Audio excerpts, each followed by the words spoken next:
Now call Baroness Fox of Buckley. My Lords, while the headlines are all focusing on the scandal of who paid for the internal refurbishment work on a flat in number 10, for me, this is a far greater scandal about who is being forced to pay for the external remediation works of over 1 million flats caught up in this fire safety cladding debacle. As things stand, it is innocent leaseholders, the only party who has no hint of blame for negligence or mistakes, and yet they're the sole group to shoulder the burden. And we've heard some passionate speeches about that.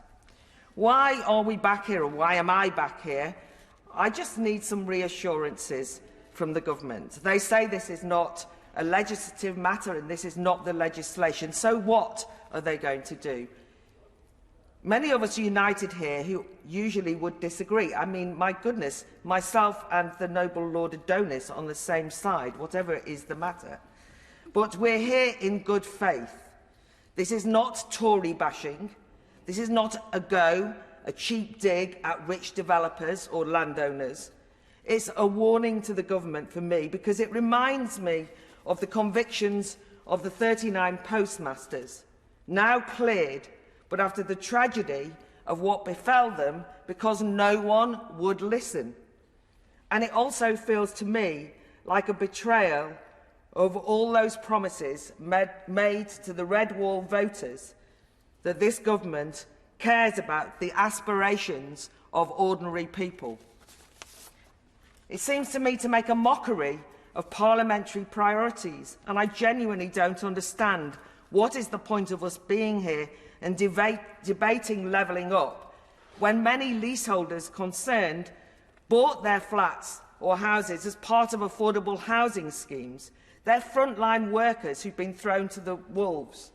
And similarly, what's the point of legislating on the welfare of ex-veterans and supporting the police when one ex-veteran and serving police officer writes to me explaining that he's worked every day since he was 16, has never needed to rely on state benefit or accrued debts in any way, and now he faces bankruptcy and could even lose his job as a bankrupt. He describes it as a living nightmare. He says, "I am a leaseholder and that is the biggest mistake of my life." What a terrible thing to say. And he says that he's disillusioned, angry and frustrated, and powerfully notes, quote, that he feels defeated, that all his attempts to be heard are ignored. These leaseholders feel ignored, and whatever happens here today, I ask the government to listen and not ignore them. At the very least, can I ask the Minister to listen perhaps then to the Bank of England? Because as the noble Lady Baroness Pinnock noted, last week the Bank of England said that it's seriously assessing whether the building safety scandal could cause a new financial crisis, hardly an encouraging sign for building back better or economic growth. So even from a pragmatic basis, I don't understand why the government won't note that if over 1 million properties become unmortgageable, if we create a negative equity problem, if leaseholders become bankrupt and can't pay for remediation costs, if there's a knock-on effect on property values, if there's an effect on labour market mobility because people are unable to sell their homes and are trapped and have to stay where they are, then surely this is a matter that the government, even the Treasury, might look at. We look to the government here because only the government can provide the capital up front to pay for the works now. The Commons' reasons for rejecting the amendment, it says, is the issue of remediation costs is too complex to be dealt with in the manner proposed. And I just want to know, what manner do you propose then? The noble Earl Lytton's plan seems sensible to me. I'd like to hear it from the government. I do agree that there's no easy solutions, and that's why it is too easy for the government to boast of generous loan funds and grant schemes when people are illegible to apply for them and are facing huge bills now.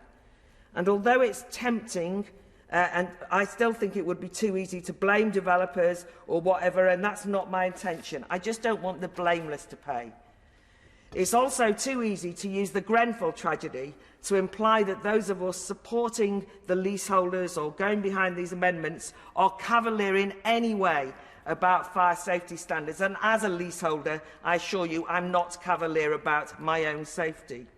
But I do note that today, Grenfell United campaign have issued a statement saying using Grenfell recommendations to justify the government's indifference is deeply upsetting to us.